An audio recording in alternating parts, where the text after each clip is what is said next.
J. Dardenne. He was appointed to his position in January 2016 by Governor John Bel Edwards, and for the past 8 years has served as the state's chief administrative officer. Before that, he has spent a lot of time in Louisiana state government. He was elected to 2 terms as lieutenant governor, served 4 years as secretary of state, and 15 years as a state senator, and before that he was a Baton Rouge Metro councilman. He's received numerous awards and honors for his work in the community and is a member of the Baton Rouge High School Hall of Fame, the Manship Hall of Fame, and the Louisiana Political Hall of Fame. In addition, as I think most of you know, Commissioner Dardenne is an unrepentant and avid history buff and is well known for his presentations about Louisiana, including Why Louisiana Ain't Mississippi. So he's here today to give us his thoughts about the past 8 years and anything else he'd like to talk about. Please welcome J. Dardenne. Thanks, Karen. Thank you. Thank you, Karen. It's always good to be with you. It's kind of a swan song today. I know I've been here many times over the years, and I was thinking about that, trying to figure how often I've been here, and I don't know exactly what that number is, but it's been a fun run. And I want to start by recognizing somebody in the audience who's had a parallel career with me, basically, and I understand he is retiring at the end of the month as well, Lanny Keller. Lanny was the editor of the Reveille.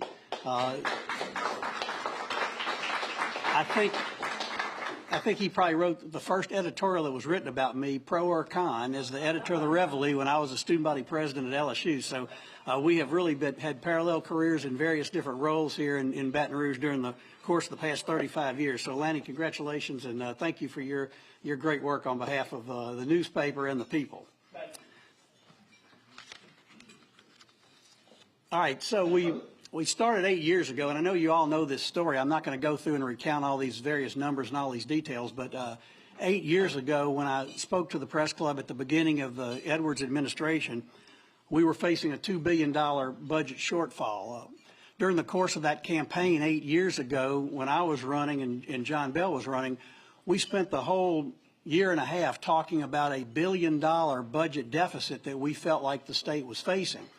And when he got elected and we took office, we started looking around and realized it was a $2 billion problem that the state was facing. And it was it was certainly an unprecedented situation, and one that was either going to require massive, unprecedented, devastating budget cuts for the state, or was going to require a new Republican legislature to have to react by raising some sort of revenue. And as you all recall, going back 8 years ago, it was a very difficult time to try and reach some consensus on what exactly to do. What I think people found out very quickly was that cutting the budget is a lot easier said than done.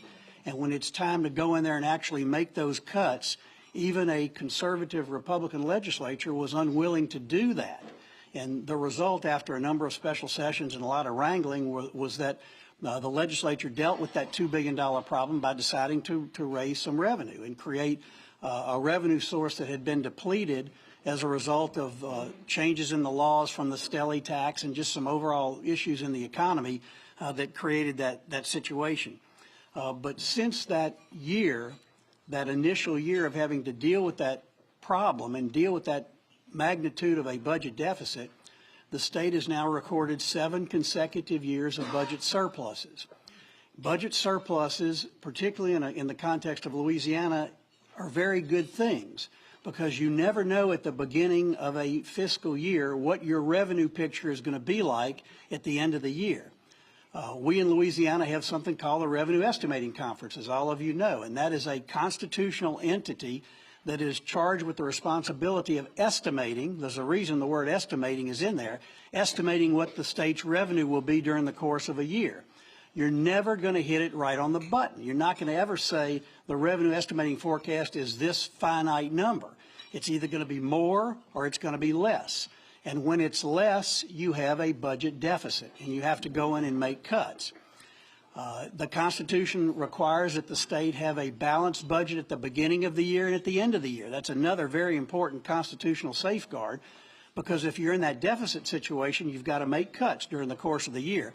And if you're not, and you're in a budget surplus situation, Then you have money at the end of the year that you can use for some particular purposes that have not yet been funded, or you can create, at the end of the year, a surplus. And that's what's happened for the past 7 years. The state has enjoyed budget surpluses that have enabled us to make the kind of investments that have long been needed in Louisiana, and have enabled us to make some contributions to constitutionally mandated areas that have now grown larger than ever. For example, the Rainy Day Fund, the Budget Stabilization Fund, a constitutionally mandated fund that is designed to create some level of certainty in your budget when you have surpluses. And so this Budget Stabilization Fund, if you look at a bar chart, and I have one, won't show you for illustrative purposes, but if you look at a bar chart of the Budget Stabilization Fund, the Rainy Day Fund, it has steadily gone up after the fund was tapped at the beginning of the 8 years of the governor's term. And we now have the largest rainy day fund in the state's history. Not only is it larger than 8 years ago when Governor Edwards took office, it's larger than it's ever been in state's history. It's almost $1 billion in the in the Budget Stabilization Fund. And it will probably exceed that amount this year, because I would anticipate that the current budget year, which is still relatively new, will result in another excess in the current year. At the end of the fiscal year will result in another surplus. And so that will be 8 consecutive years of budget surpluses in Louisiana. So the new governor, the new administration are in a completely different scenario than Governor Edwards faced 8 years ago, and it's a much better situation to be in. But it also has to be dealt with in a responsible way, and to make certain that we can continue the kind of investments that we have been making. The Constitution requires that when you have a budget surplus, 25% of that amount must go into the rainy day fund, which is precisely why it's grown to the level that it has, because you've had these consecutive surplus years that have enabled us to grow the fund. You can't use that rainy day fund unless you have a budget deficit. So as long as we continue having surpluses, we're not going to have to tap into that account, and it will continue to grow year after year after year, and hopefully won't have to be utilized anytime in the near future. And in addition to that, we have what is now called the Revenue Stabilization Fund. Not only do we have this mandated savings account, this rainy day fund, budget stabilization fund, we now have a revenue stabilization fund, a pretty new creation. Came about a few years ago. The people approved it as a constitutional amendment. And what the revenue stabilization fund does is this. If you have corporate revenue that exceeds $600,000 in any given year, everything over that amount goes into this revenue stabilization fund. In addition, there's a component of mineral revenue that goes into this revenue stabilization fund as well. So although it was only created 3 or 4 years ago, the revenue stabilization fund right now has over $2 billion in it, because that corporate income number has been so dramatic over the course of the past few years that the revenue stabilization fund has now been funded. So you're looking at over $3 billion in accounts that the state has by way of savings that are dramatically limited in how they can be used. And you can look at that as a double-edged sword. You can say, well, if the state's sitting on $3 billion, why aren't we taking that and investing it in things that we really need to be investing in? The other side of that coin is you have two very well-funded accounts that are there in the event that you have a crisis, an emergency, which is how these funds are basically limited. The people of the state had an opportunity just a couple of months ago to amend the Constitution to allow this revenue stabilization fund to be utilized in the event of a budget deficit. And the people said no. This was one of the only constitutional amendment that was defeated on the last ballot, which is very interesting and shows you that the electorate can be very discerning in how they view these constitutional amendments, even though they're often very confusing and difficult to understand. But this particular amendment would have allowed the Revenue Stabilization Fund, now over $2 billion, to be utilized if there was a deficit. So think about that for the new governor and the new legislature if they, for example, don't renew that 0.45 penny in a couple of years, or if things suddenly go south in the economy and we suddenly have a budget deficit. Had that constitutional amendment passed, you could have tapped into this fund to make up that shortfall.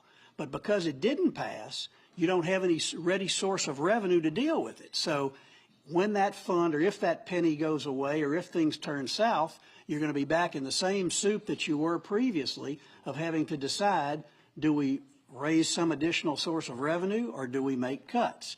And I'm telling you, even with a very conservative Republican legislature, actually going in and making those cuts has proven very elusive, even at a time when there was a $2 billion deficit.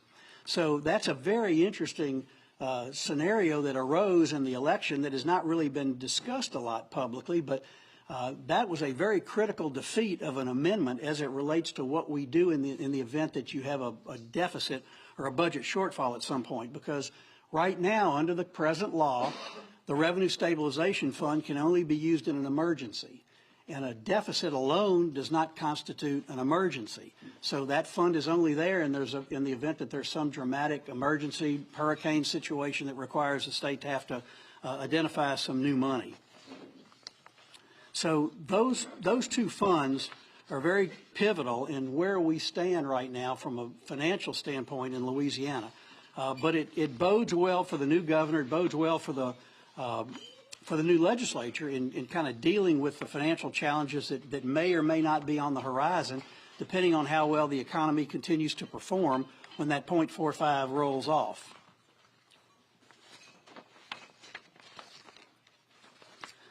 So having mentioned that, let me talk about a couple of other, I think, very good success stories now that are also on the horizon from an economic standpoint. Louisiana's unemployment rate, I know you can't see this, but you can see the flat nature of this graph. Louisiana's unemployment rate went from the high point during the pandemic, when obviously everybody was in trouble, and here's the pandemic. But look at what it's done ever since then. This is the U.S. Unemployment rate and the Louisiana unemployment rate. Our unemployment rate is now the lowest than it has ever been in history for several consecutive months. It is lower than the national employment rate.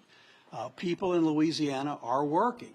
And the point here is that although there's a lot of concern about where we may be going in the future with possible recessions or possible slowdowns in Louisiana's economy, we've not seen that in Louisiana. We have, in essence, we have full employment right now in Louisiana, despite the fact that you still see for help wanted signs everywhere. A lot of the low-end employers, I think, are still having some difficulty in attracting workers at low hourly rate jobs because other types of jobs are available. But when you have an economy that is doing like our economy is doing, and that's reflected in our tax revenue and it's reflected in our unemployment rate, you've got to recognize things are in pretty good shape here.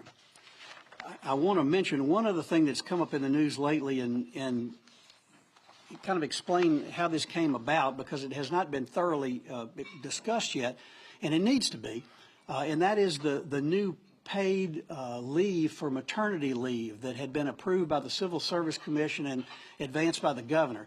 This was not something that has just come up in the last month. It's just become official in the last month or so, but this was a process that we began in the late summer with the Civil Service Commission. Submitted it to the commission, let them look at it, evaluate it, make some recommendations on how it could be utilized, ratchet it down a little bit from what the governor had originally wanted to put in place, but it now has been approved by the governor, having been approved by the Civil Service Commission. And there's been some concern expressed about whether we can afford it or not. And the simple answer is we are able to afford it for this reason. Our budget at the beginning of a year contemplates full employment for everybody, and that people are going to be working 40 hours a week at their job. And so there is already built into the budget full compensation for people who may wind up having to take this leave.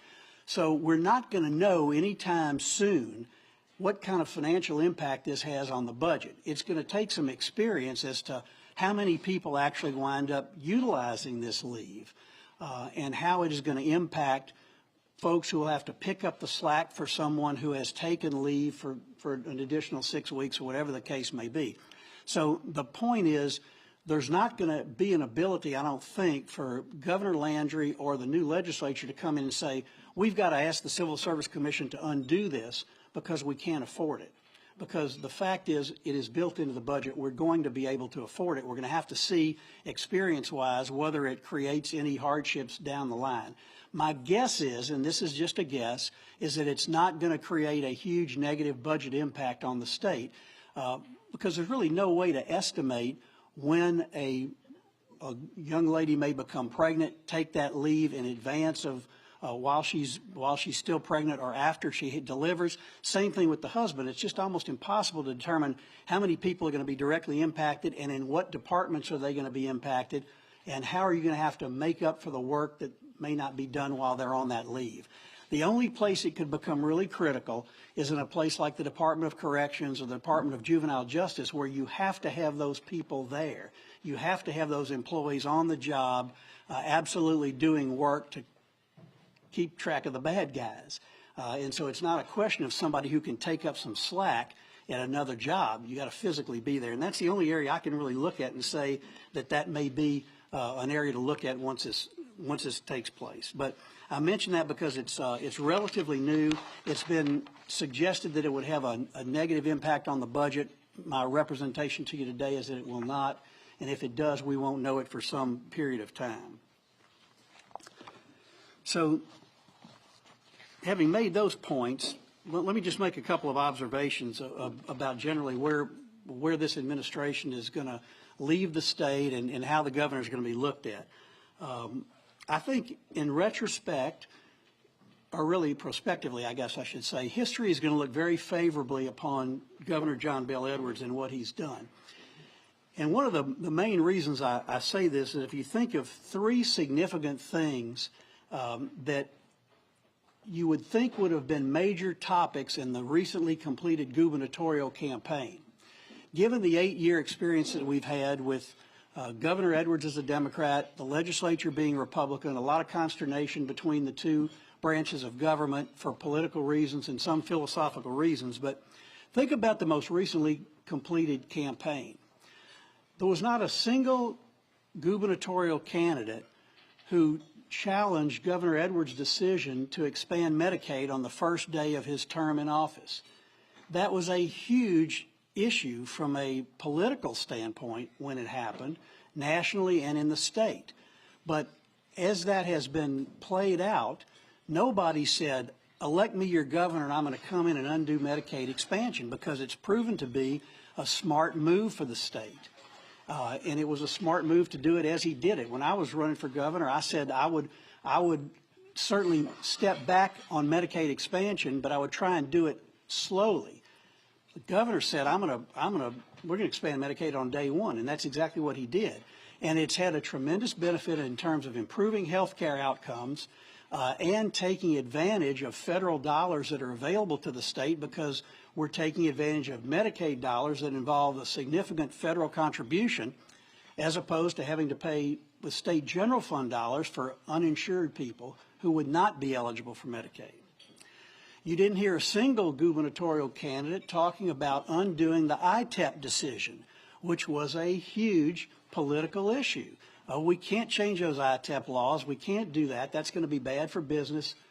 But it's proven not to be. And it's given local governments the ultimate decision-making power as to which taxes they want to abate in order to attract economic development. And you didn't hear during the gubernatorial campaign promises of dramatically coming in and cutting the budget. I mean, we've got to cut the budget. Well, we've had successive budget surpluses. We haven't had a need to do that, and there hasn't been a hue and cry to come in and make some kind of dramatic changes in the way the state is spending its money. Because for the first time in recent history, we've been investing in areas that need to be invested in, like higher education, which was devastated during the previous 8 years, like K-12 education, which has now seen teacher pay raises over the course of the past several years. And we've come to expect, I think, a level of responsible governing and responsible budgeting, and I hope and I think that is going to continue. So I believe that as you look back on what Governor Edwards was able to accomplish, during a difficult political time, and certainly during a very difficult time in terms of crisis management, people are going to say this was a pretty good era for Louisiana. And I think that's what we are hopefully now going to come to expect from our leaders, that they're going to be able to govern responsibly and calmly and in a way that makes Louisiana proud when we're facing the kind of challenges that we no doubt are going to face in the future, because we certainly haven't seen our last hurricane. We haven't seen probably our last freeze, our last climate-driven problem that is going to have to be challenged. And we probably haven't seen the last of the kind of other crises that had to be managed during the course of the past 8 years.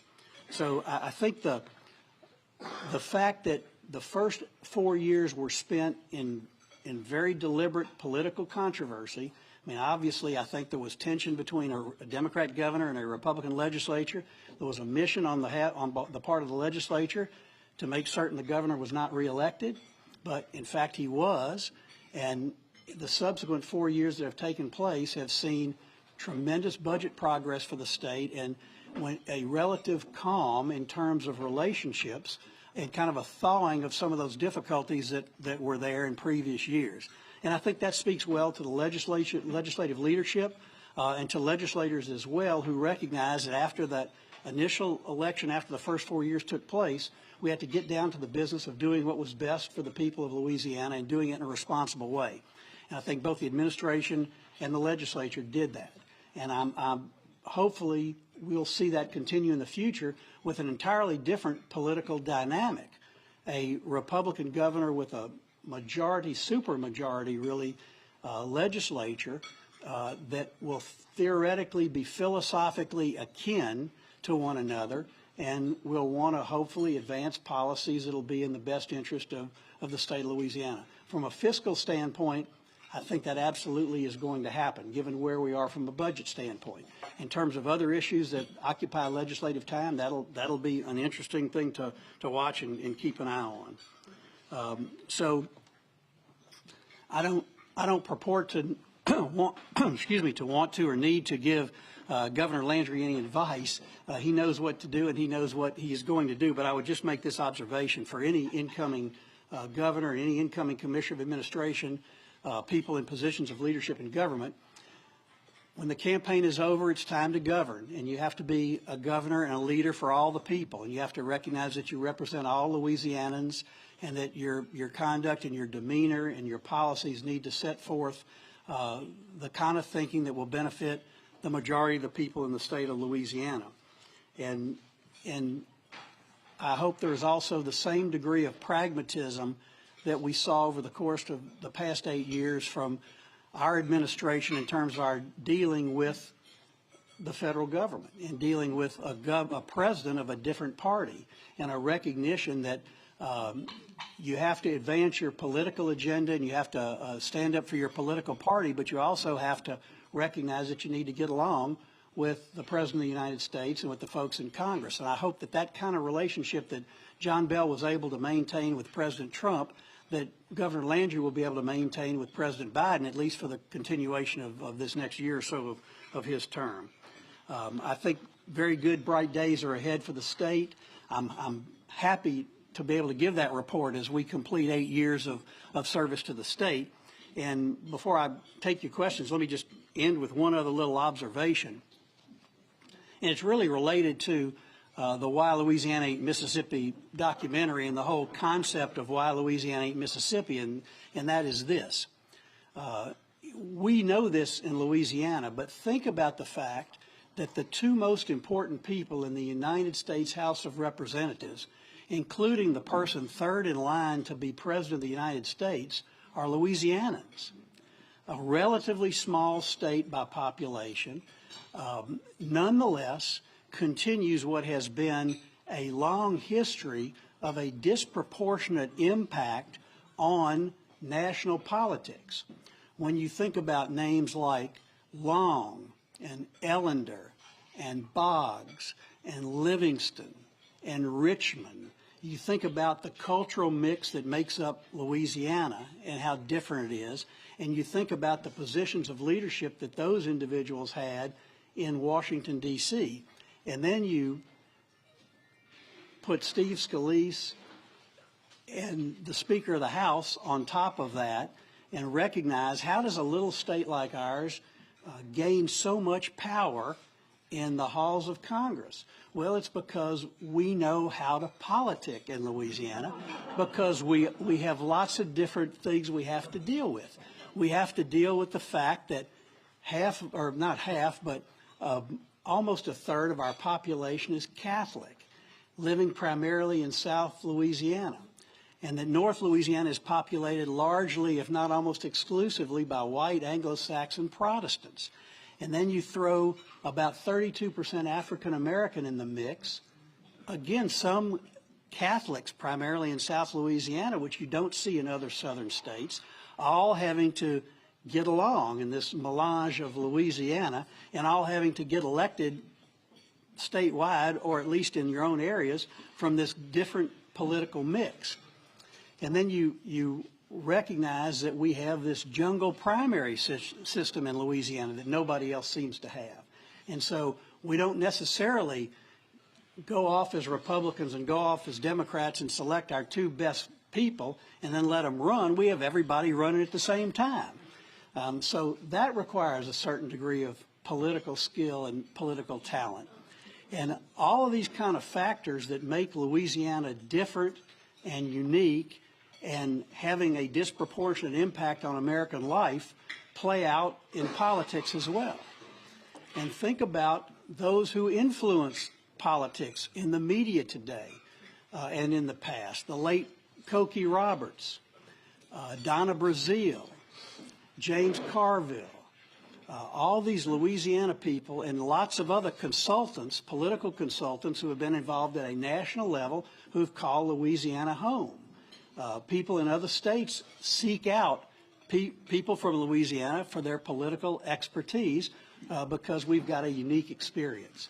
And so I mention that as well, kind of in the context of why Louisiana is different, why Louisiana is unique, and why Louisiana in so many areas, and I could talk to you for another few minutes about Louisiana's disproportionate impact on music or on sports.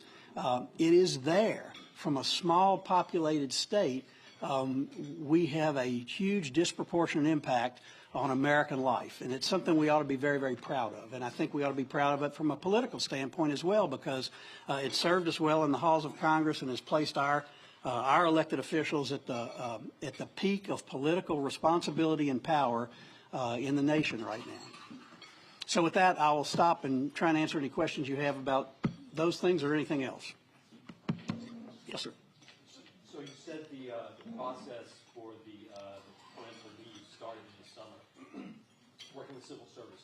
Why not sooner? Why so far into the administration did you start this process? I don't know the answer to that. It was Governor Edwards' desire to introduce this concept of advancing that policy. We didn't talk about it. He didn't talk to me about it until the summer. We first submitted, I think, in September with the commission. So I don't know exactly why it didn't come up earlier. I don't think it was something that was intentionally withheld, but we had a lot of other things on the plate. Yes, ma'am. So last I checked, you are a Republican, and of course you've been working for a Democrat for quite a while. I was wondering if you could talk about whether you still identify as a Republican, and a little bit about like the state of the Republican Party today, and just bipartisan or moderate politics, I guess. Yeah. I still identify as a Republican here in Louisiana. It's very difficult to do so at a national level, frankly, from my standpoint, because of what I think the National Party is doing and its fealty to Donald Trump. But I think that the level of partisanship that has existed in Louisiana has abated a little bit over the course of these 8 years. I think the fact that you have this supermajority in Louisiana government right now from a Republican standpoint is going to certainly create some challenges for those in leadership. It is going to certainly create some challenges for Democrats in the legislature that are becoming fewer and farther between, I guess. But we have been able to manage the challenges that existed, particularly in the first 4 years, in a very responsible way in the state, and I hope that is going to continue.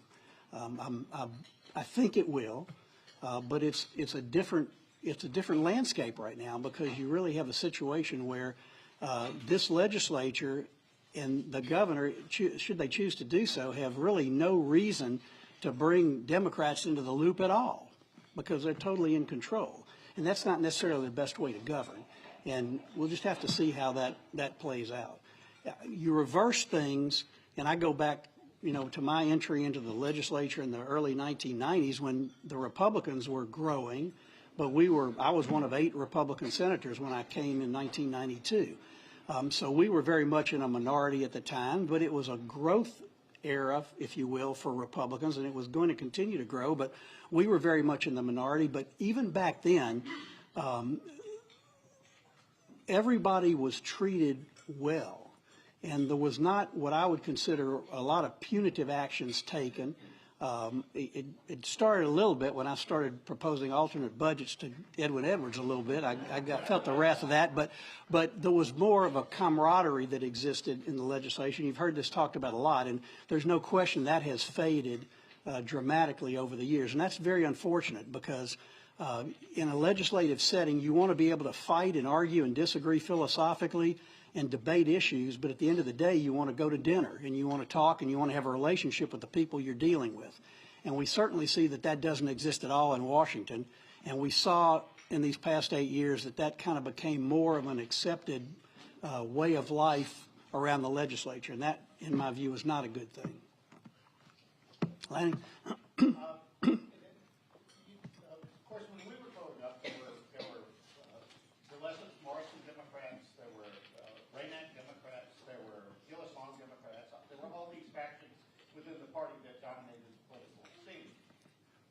Guarantee that the Republican supermajority would not devolve into that same kind of factualism, and can a new governor repeal geography and interests in the state? No, you certainly can't repeal geography, and to the extent that there has been some talk about, for example, ideas about consolidating governments and what have you, that's going to be very difficult to do from a practical political standpoint, because all politics is, in fact, local, and all local requires geography. And so that's going to be extremely difficult to do. But to answer your question, I think it is certainly very possible that the supermajority devolves into factions, and it can potentially devolve into factions at the national level: Louisiana Trump Republicans, Louisiana Haley Republicans, Louisiana anybody but Trump Republicans, Louisiana Republicans who are not on the far right of some social issues and who feel like the party should not go in that direction, and those within the party who are going to say, we have a mandate to do all the kind of things we tried to do and couldn't do under Governor Edwards related to social issues, and that certainly represents a potential split within the party. And the bigger the party gets, the more likely it is that you're going to develop factions. That's just the nature, I think, of politics. And we do have a lot of differing levels of philosophy in both the Republican and the Democrat Party, as we see, certainly from a national standpoint. And as those two parties have have moved more to the extreme, if you will, on both sides, attempting to drive the philosophy of the party, it leaves those in the middle the potential to come together as Republicans and Democrats, because they have more of a similar interest than those on the extremes. And that certainly could happen. It's hard to see where we're going right now in the country, given the national challenges that the two parties face with the two octogenarian level candidates that seem to be the best they can offer from their two parties to lead this nation. And I don't know if that's the healthiest thing for either party right now. Yes, Lewis. Yeah, the joint transportation didn't approve the contract for the Coppershoe Bridge. There's some talk about part of the funding would expire and not be available. Do you have any crystal ball as to where you would be on the construction of that bridge? I don't know that I have a crystal ball except to say it is a huge mistake for the Joint Committee to have done what it did.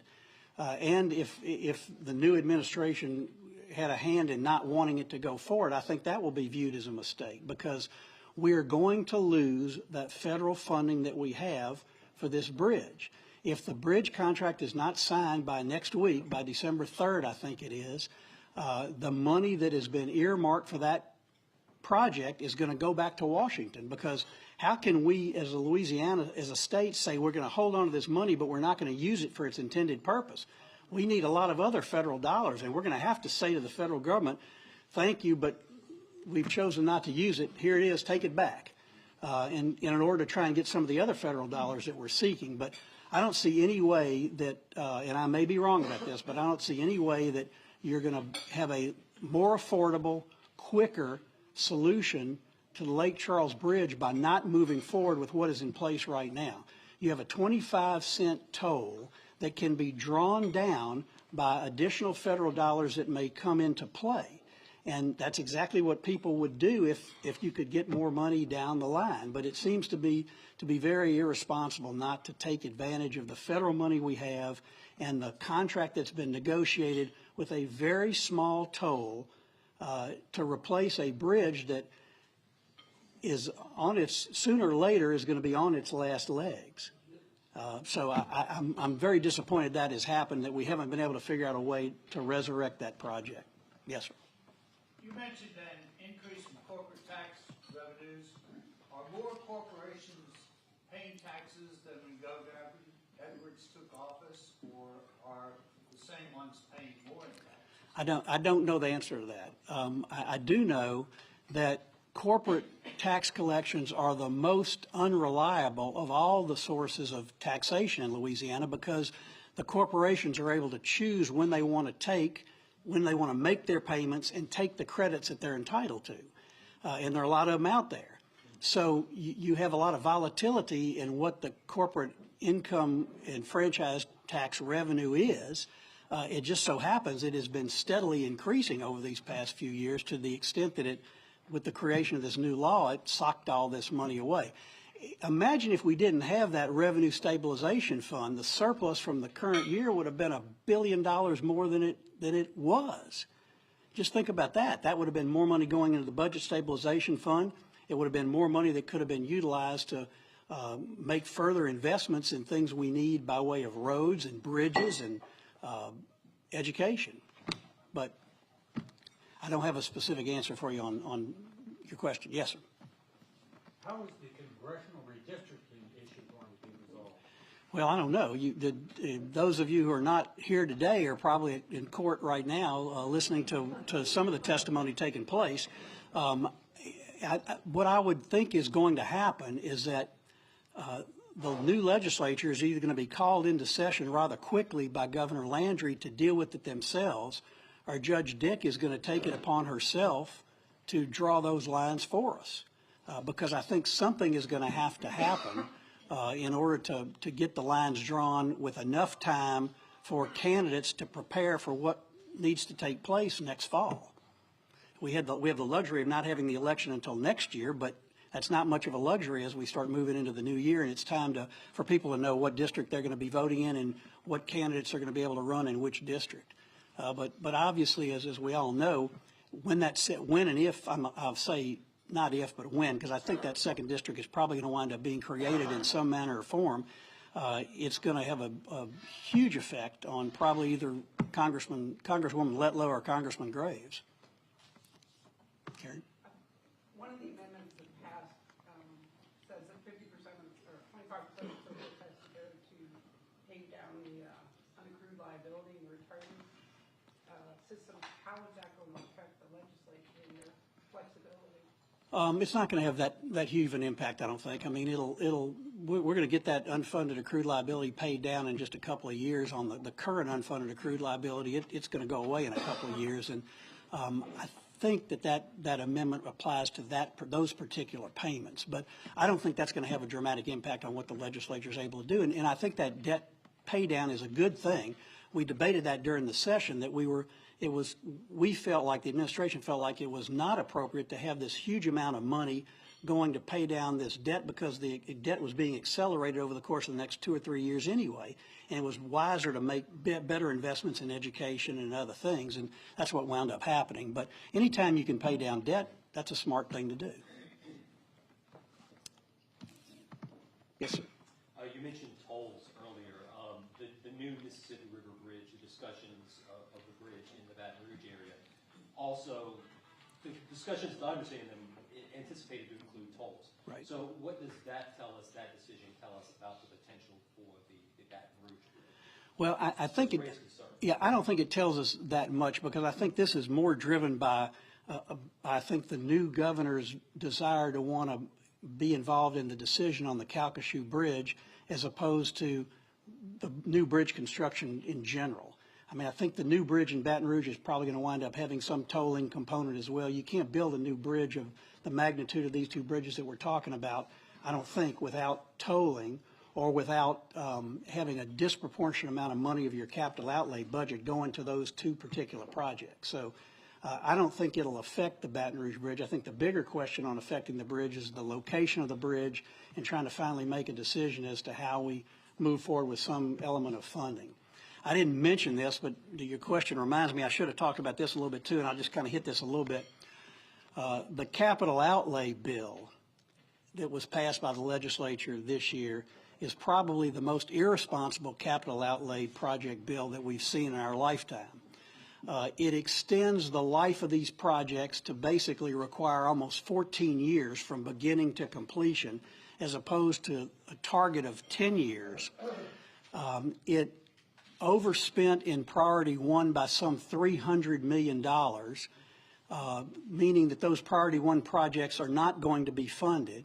It prevents any priority two projects from going forward this year and will prevent any priority two projects from going forward next year because the bill is so overloaded.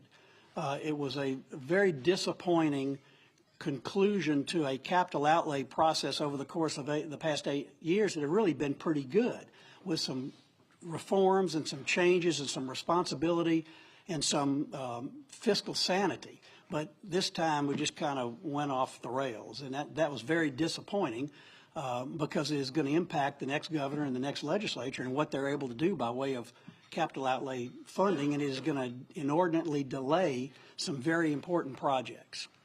Yes, sir. Well, since you just mentioned that, the bridge they proposed between Addis and Plaquemine, anywhere along the west bank of that area, do you see that being one of those that falls along the wayside? No, because that project, like the Lake Charles Bridge, is going to require an entirely different level of funding. It's not going to be funded as a capital outlay project per se. It's going to require a huge amount of federal money and some degree of tolling. So those really are kind of sui generis. They kind of stand alone as not true capital outlay projects. Yes, sir. Even though your purpose was to discuss the last 8 years, you're talking about current things ongoing right now. I noticed as the other reporters asked questions. When you came in 8 years ago with Governor Edwards, might be considered an understatement to say that you had a quite calming effect on our legislature for many, many years, and it needs to be noted. My question is, when we think of previous persons that might stand at that podium, some that are already gone, like Governor Blanco, or that we don't hear from, like Dan Juneau. On the other hand, we have Richard Lipsey that we've heard from quite often and quoted in the newspaper. Will you be a Dan Juneau, or can we hope that you're going to be a Richard Lipsey?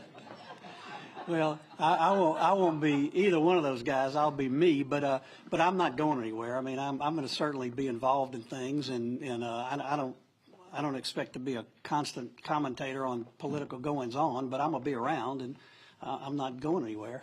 I'm not retiring fully, so I'm retiring from state government, but I'll be around and be active in a bunch of things. Okay, last question. Jay, you mentioned the budget surplus. We've gotten a lot of BP funds. We've gotten a lot of federal funding. Do you think some of that surplus is due to that funding, and is that sustainable going forward? Some of it is, but I think the money that everybody got during the pandemic helped everybody stay afloat, and certainly it kept it kept us going. But I don't think you can attribute that to the 8 years of surpluses that we've had since the crisis 8 years ago. I think the economy has overperformed. I think REC properly budgets conservatively, so we always take the lowest possible forecast with the hope that we will overperform, and that's what's happened.